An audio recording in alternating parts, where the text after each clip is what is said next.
KGMCTA doctor Shibu നമ്മളോടൊപ്പം ഈ ചർച്ചയിൽ പങ്കെടുക്കാനുണ്ട്. ഡോക്ടർ ഷിബു, KGMCTA ഇന്ന് പ്രതിഷേധത്തിന്റെ പാതയിലാണ്, നിങ്ങൾ സമരത്തിലാണ്. കാരണം അവിടെ കൂടുതൽ ഡോക്ടർമാർ വേണമെന്നതാണ്. ഇപ്പോൾ ഇവിടെ രോഗികൾ അനുഭവിക്കുന്ന ഒരു ബുദ്ധിമുട്ടിനെ കുറിച്ച് നമ്മൾ ചർച്ച ചെയ്യുമ്പോൾ തന്നെയാണ് മെഡിക്കൽ കോളേജുകളിലും അതുപോലെ തന്നെ സർക്കാർ ആശുപത്രികളിലും ആവശ്യത്തിന് ഡോക്ടർമാരെയും നഴ്സിംഗ് സ്റ്റാഫുകളും ഇല്ല എന്നൊരു വലിയ പരാതി നിങ്ങൾ ഉന്നയിക്കുന്നത്.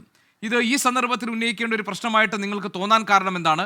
വളരെ നേരത്തെ തന്നെ ഇക്കാര്യത്തിൽ നിങ്ങൾ ബുദ്ധിമുട്ട് അനുഭവിക്കുന്നുണ്ടെങ്കിൽ നിങ്ങൾ പ്രതിഷേധിക്കേണ്ടതായിരുന്നില്ലേ? നിങ്ങൾ ഈ കാര്യങ്ങൾ സർക്കാരിനെ യഥാസമയം അറിയിച്ചിരുന്നു?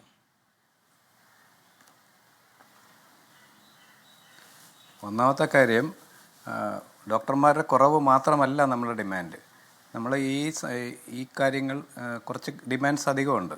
അതായത് 2016 നമ്മുടെ ശമ്പള പരിഷ്കരണം നടത്തി. അവസാനത്തെ ശമ്പള പരിഷ്കരണം നടന്നത് 2016 അപ്പോൾ 2016 തൊട്ട് 2020 വരെയുള്ള ശമ്പള കുടിശ്ശിക നമുക്കിതുവരെ തന്നിട്ടില്ല. അപ്പോൾ ഇത്രയും വർഷമായിട്ട് നമ്മളത് അതിന് വേണ്ടിയിട്ട് DMA ഓഫീസും സെക്രട്ടേറിയറ്റൊക്കെ കയറി ഇറങ്ങി നടക്കുകയായിരുന്നു. അപ്പോൾ ഇതിന് അവർ ഉടനെ തരാം എന്നുള്ള രീതിയിൽ അത് നീട്ടിവെച്ചുകൊണ്ട് പോവുകയായിരുന്നു. അപ്പോൾ ഇത് ഇനിയും നമുക്ക് കാത്തിരിക്കാൻ ഇത്രയും വർഷമായി. ഇനി അടുത്ത ശമ്പള കമ്മീഷൻ അടുത്ത ഈ 2026 വരേണ്ടതാണ്. അപ്പോൾ അടുത്ത ഒരു വർഷമേ ഉള്ളൂ. അതിന് മുമ്പെങ്കിലും ഇത് ശരിയാക്കി കിട്ടാൻ വേണ്ടിയിട്ടാണ് നമ്മളിപ്പോൾ പ്രധാനമായിട്ടും അതാണ് നമ്മുടെ പ്രധാന ഡിമാൻഡ്. അതുമാത്രമല്ല, ഈ പറഞ്ഞ പോലെ ഡോക്ടർമാരുടെ അഭാവം എല്ലാ മെഡിക്കൽ കോളേജിലും പല പല തസ്തികകൾ ഒഴിഞ്ഞു കിടക്കുകയാണ്. അതുപോലെ തന്നെ പുതിയ മെഡിക്കൽ കോളേജ് ഇപ്പോൾ വന്നിട്ടുണ്ട്. ഇപ്പോൾ ഈ 4 പുതിയ മെഡിക്കൽ കോളേജ് വന്നപ്പോഴും ഇവിടെയുള്ള ഇവിടെയുള്ള ഡോക്ടർമാരെ പുനർവിന്യസിച്ചാണ് അത് നടത്തിക്കൊണ്ടു പോകുന്നത്. അപ്പം കഴിഞ്ഞ കൊല്ലം കുറച്ച് തസ്തിക അനുവദിച്ചു, പക്ഷേ അതെല്ലാം അധ്യാപക തസ്തികകളല്ല. അപ്പം എന്നാലും ഇപ്പോഴും NMCയുടെ ഈ നോംസ് പ്രകാരം അതിൽ ഷോർട്ടേജ് ഉണ്ട്. അപ്പോൾ ഈ ഏറ്റവും പുതിയതായിട്ട് വന്ന കാസർഗോഡും വയനാടും അവിടെ വളരെ തീരെ കുറവ് തസ്തികകൾ മാത്രമേ അനുവദിച്ചിട്ടുള്ളൂ. ഇപ്പം കഴിഞ്ഞ മാസവും പല മെഡിക്കൽ കോളേജിൽ നിന്നും ഡോക്ടർമാരെ താൽക്കാലികമായിട്ട് NMC ഇൻസ്പെക്ഷന് വേണ്ടിയിട്ട് അങ്ങോട്ട് മാറ്റിയിട്ടുണ്ട്. അപ്പോൾ എന്താ സംഭവിക്കുന്നത് വെച്ചാൽ, NMC ഇൻസ്പെക്ഷൻ എന്നിപ്പോൾ തിരുവനന്തപുരത്തുനിന്നോ കോഴിക്കോടെന്നോ ആലപ്പുഴയെന്നോ ഡോക്ടർമാർ അങ്ങോട്ട് പോകുമ്പോൾ ഈ നിലവിലുണ്ടായിരുന്ന ഡോക്ടർമാരുടെ എണ്ണം കുറയുകയാണ്. ഓൾറെഡി അവിടെ ഒരു ഷോർട്ടേജ് ഉണ്ട്. അത് കൂടാതെ ഇവരെ മാറ്റുമ്പോഴത്തേക്ക് അവിടെ ഷോർട്ടേജ് കൂടുകയാണ്. അപ്പം രോഗികളെ ചികിത്സിക്കാനുള്ള ഡോക്ടർമാരുടെ എണ്ണം കുറയുന്നു. അതിനനുസരിച്ച് അവിടെ OPയിലായാലും ഓപ്പറേഷൻ തിയേറ്ററിലായാലും ക്രൗഡ് കൂടുന്നു.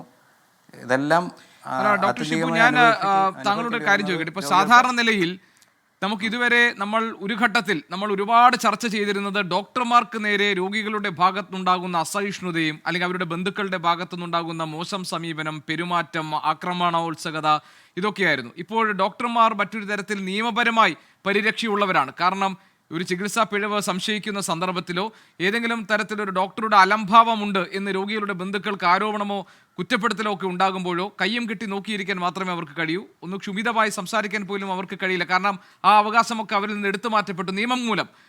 ഏതെങ്കിലും തരത്തിൽ അങ്ങനെ ഡോക്ടർമാർക്കെതിരെ എന്തെങ്കിലും ഒരു നീക്കം ഉണ്ടായിക്കഴിഞ്ഞാൽ ജാമ്യമില്ലാ വകുപ്പിൽ കേസെടുത്ത് അറസ്റ്റിലാവുന്ന ഒരു നിയമം പരിരക്ഷ നിങ്ങൾക്കിപ്പോഴുണ്ട്. പക്ഷേ ഇവിടെ പ്രശ്നം രോഗികളുടെ അടിസ്ഥാനപരമായ അവരുടെ അവകാശം ലംഘിക്കപ്പെടുന്നു എന്നുള്ളതാണ്.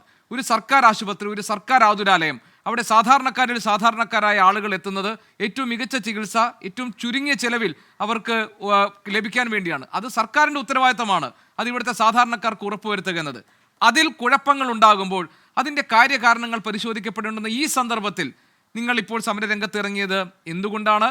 നിങ്ങൾ അത് രോഗികളുടെ അവകാശ സംരക്ഷണത്തിൻ്റെ ഭാഗമായി നിങ്ങളുടെ ഈ പ്രഖ്യാപിത സമരം മാറുന്നുണ്ടോ? അവരുടെ പ്രശ്നങ്ങൾ, അവരുന്നയിക്കുന്ന കാര്യങ്ങൾ, ഇപ്പോൾ ഉപകരണങ്ങളില്ല, ശസ്ത്രക്രിയകൾ മുടങ്ങുന്നു, മരുന്നുകളില്ല എന്ന് തുടങ്ങി അവരുന്നയിക്കുന്ന പ്രശ്നങ്ങൾക്ക്, കാതലായ പ്രശ്നങ്ങൾക്ക് നിങ്ങളുടെ പിന്തുണയുണ്ടോ ഡോക്ടർ ഷിബു?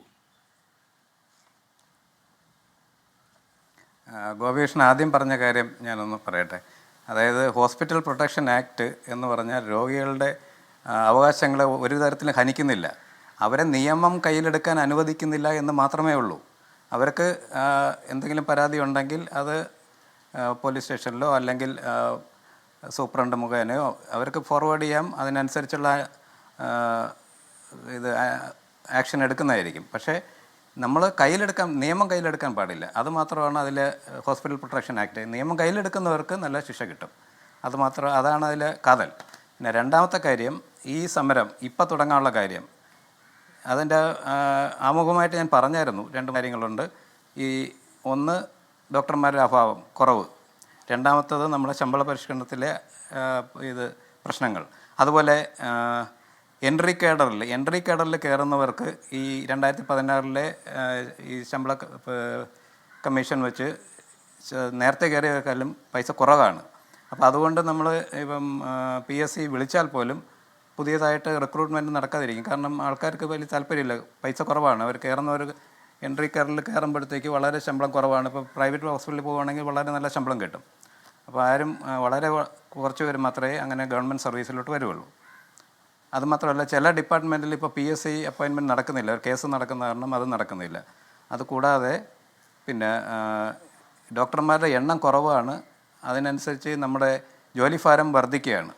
ഇപ്പം ഇന്ന് നൈറ്റ് ഡ്യൂട്ടി ഉള്ള ഒരാൾ രാവിലെ മുതൽ വൈകിട്ട് വരെ വർക്ക് ചെയ്തിട്ട് പിന്നെ പോയി നൈറ്റ് ഡ്യൂട്ടിയും കൂടെ എടുക്കുമ്പോൾ ആ നൈറ്റ് ഡ്യൂട്ടി അത് 24 ഹവേഴ്സാണ്, 8 മണി തൊട്ട് രാവിലെ 8 മണി വരെ.